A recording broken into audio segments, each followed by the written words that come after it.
President Trump signed his first executive order in January to temporarily ban refugees and people from 7 majority Muslim nations. He said it was needed in part to protect women.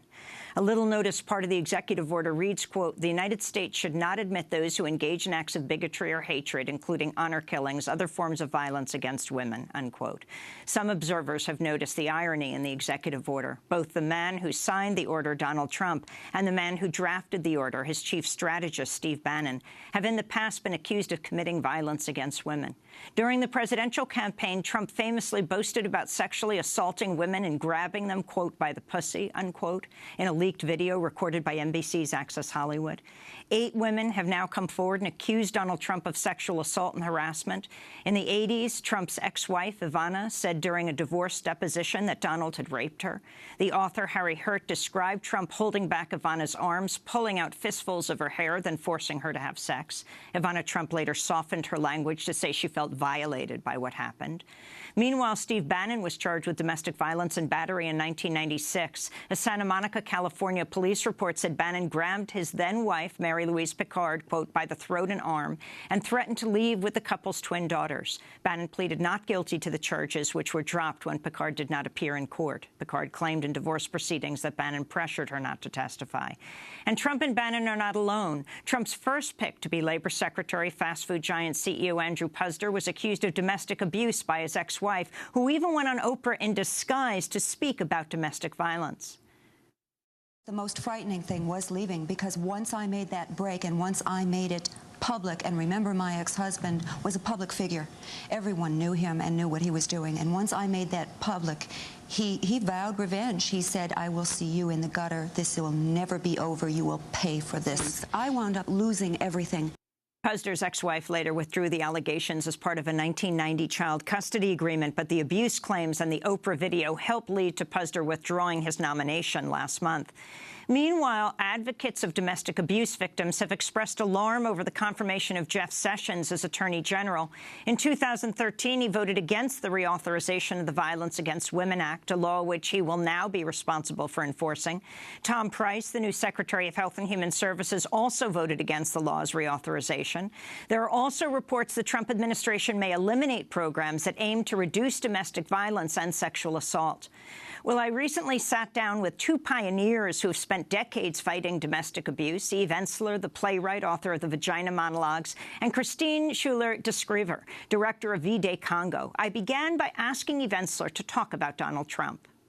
Yes, and I think I've been feeling this for over 2 years, that, you know, watching Trump and watching the people Trump surrounds himself with, we are seeing the escalation of rape culture, a predatory mindset in many respects, but I'll particularly address towards women. I think from the very beginning, listening to Trump and listening, how was it possible that a nation of people felt okay with electing a self-confessed sexual assaulter? How is it possible we feel okay with Bannon, who seems to be running the show right now, who is known to have beaten his wife, right? If we look at that as something that's acceptable, right, in a general way, then we understand we haven't really gotten to the root of rape culture in America, right? But I also think that predatory mindset is affecting everything, right? We're gutting regulations on air, on water, on the earth.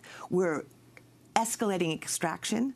We're seeing the ransacking of laws, of a disparaging of immigrants, and this is all part of a predatory mindset, which is really about one person in power who does what he wants without the consent, right, of the people around him, which is exactly what rape culture is. You seize people's bodies, you take them against their will, and you do whatever you want to them.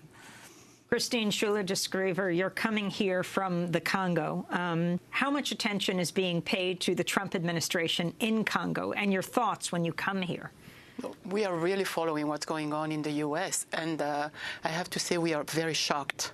First of all, I remember like weeks ago we were talking about what about if Trump was a black president who had like three wives, who the kind of guy that he is. I think things would have been totally different. And today we are talking about the U.S. as it should be a model. But right now it's like Eve just said, it's like a rape culture is back, and we are really worried. And also the impunity, and it will affect all of us. I think this has to change, and when we were talking, we felt like we also have to march in Congo to stop all this. It's interesting you talking about impunity. The women who've come forward and said that Donald Trump sexually assaulted them, Trump's response, saying they weren't telling the truth, was as soon as the election was over, he would sue them.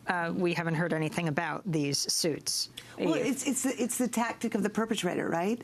Like you always make you're the victim, right? You take it, you reverse it. It's a mind game, right? You'll sue the people you've already attacked. It's sort of like but of bombing. course he hasn't, because that would mean discovery and information. But it's kind of a mindset too. It's like we bomb Iraqis and we destroy people in the countries around the world, and then we refuse to give them admission and safety. So it's this double thing, right? Not only are you destroying people's lives, but then you're refusing them safety and refuge. Absolutely. After you've destroyed them. And that's the same thing as like after I rape you or after I harass you, I sue you, right? That way it takes all the attention off the act that I've done, or even the threat of that, you know? And I also want to say in terms of the Congo, I mean, we'll get into it, but in the course of all these kind of things that he's attempting to deregulate for the benefit of corporations, you know, now there is a leaked memo saying that would free the U.S. companies to buy conflict minerals from Central African warlords, which is something we have been fighting and fighting and fighting to get these regulations on these conflict minerals. And if they're freed again, we will see the escalation of rape in ways that we knew 5 and 10 years ago. Can you talk more about this, Christine? It's just now we're seeing some reports in The Guardian, The Intercept, about the possibility of Trump signing an executive order that would deregulate conflict minerals. You know, it brings us like 20 years before, and it really legitimate all the perpetrators, and also the rape. So it will strengthen, you know, like all the dictators we have in Central Africa, because now they will feel free to plunder Congo with all the multinationals, and I think that the violence will escalate much more, and the last 3-4 years, it started, you know, to go down. But now, I think all the dictator will be like so comfortable to continue to plunder the Congo with the international community. And I think what's connected to that is we know where there is plundering of mines, you know, where multinationals come in and use proxy militias in the same way that the oil companies are using state violence in Standing Rock. We know women are always on the front lines of those struggles, and women suffer sexual violence. I was in the Bakken oil fields, for example, where I was there with, you know, Winona LaDuke.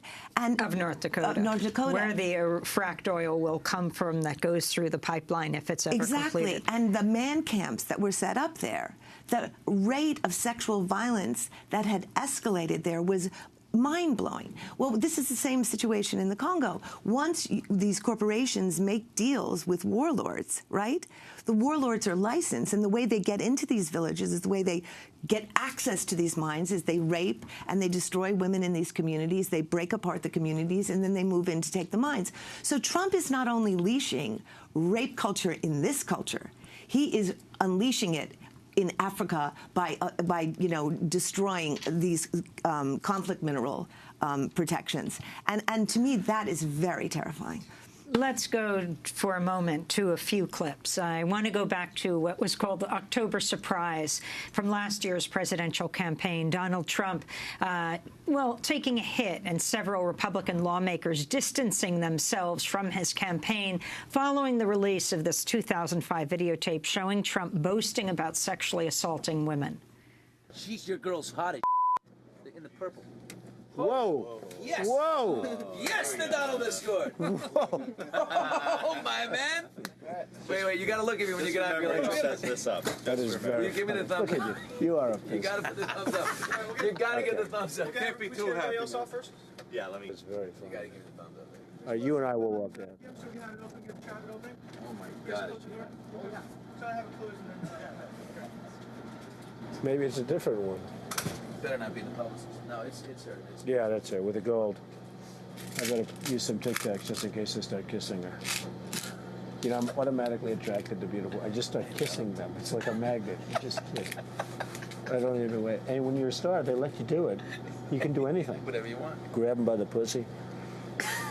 I can do anything. Look at those legs. All I can see is the legs. No, it looks good. Come on, shorty. Oh, nice legs, huh? Oof, get out of the way, honey. That's good legs. Go ahead.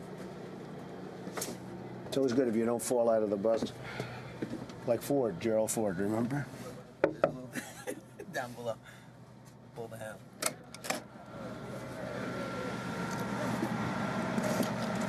Hello, how are you? Hi. Trump, how nice are seeing you? you. Terrific. Pleasure to meet you. Terrific. You know Billy Bush? How Hello, are you? nice to see you. How you doing, Ariane? I'm doing very well, thank you. Are you ready to be a soap star? We're ready. Let's go. Make me a soap star. How about a little hug for the Donald? He just got off the Would you bus. like a little hug, Okay, darling? absolutely.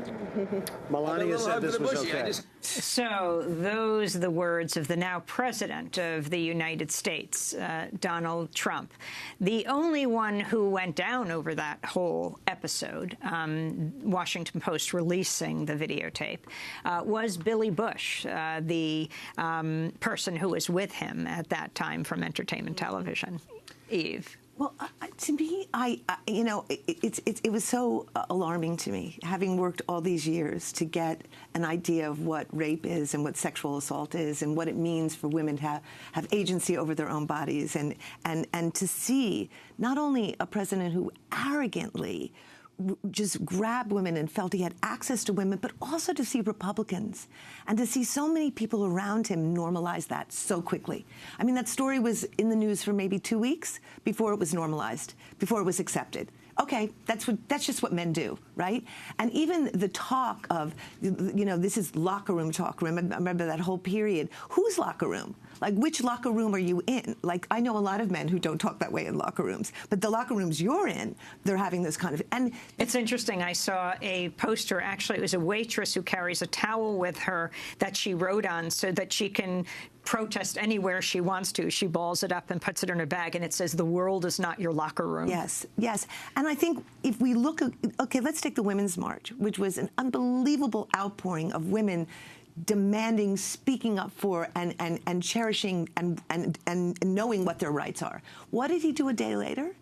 He destroyed reproductive rights and the support of NGOs who were even offering a discussion about abortion around the world. That was his cynical, violent response to 5 million women and men rising around the world. And that is rape culture. That in itself was an act of rape. It was like, really? You think you're going to have power? You think you're going to stand? Watch what I'm going to do the next day. I feel like so many of these executive, whatever we're calling them, orders, as you said, tweets, you know, moments of dementia, are all these kind of violent acts that are saying, in no uncertain terms, I do what I want, regardless of your needs, regardless of what you want in your body, in your life, and I'm going to continue to do that in any way I want. And Christine, what does this mean in the Congo when we're talking about issues of rape?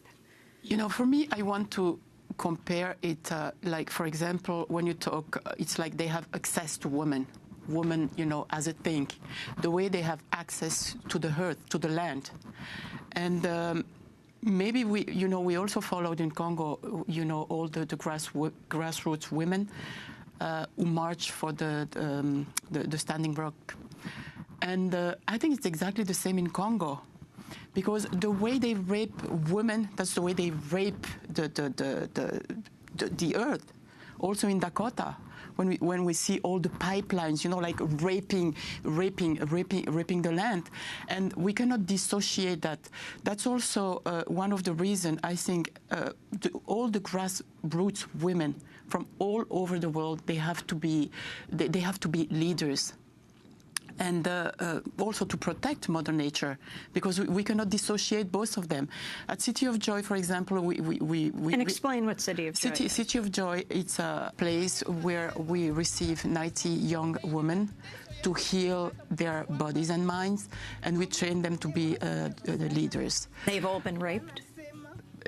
Most of them, yes, but they have survivors of gender violence. But most of them, I have to say, they were raped by militias, by the police, by domestic rape, and they're all survivors of atrocities. And they stay there. It's in Bukavu, in eastern of Democratic Republic of Congo, and they stay there for 6 months. So the program is transform their pain to power, and after some of them they go, because we also have a farm, to transform pain to planting. So they work at the farm. So we also, we live with Mother Nature, and we give back to Mother Nature. For example, they learn how to make compost, and I think City of Joy has to be an example for the whole world, because right now I think the women, like the grassroots women, are the one who paid the most for everything that happened. Look at Dakota, look in Congo, everywhere. Christine Schuler Deschryver, director of V-Day Congo and the City of Joy, and Eve Ensler, playwright, author of Vagina Monologues. Eve Ensler is heading to Washington right now on the train for a Women Workers Rising protest this afternoon outside the Department of Labor, where hundreds of women plan to surround the building demanding an end to workplace violence.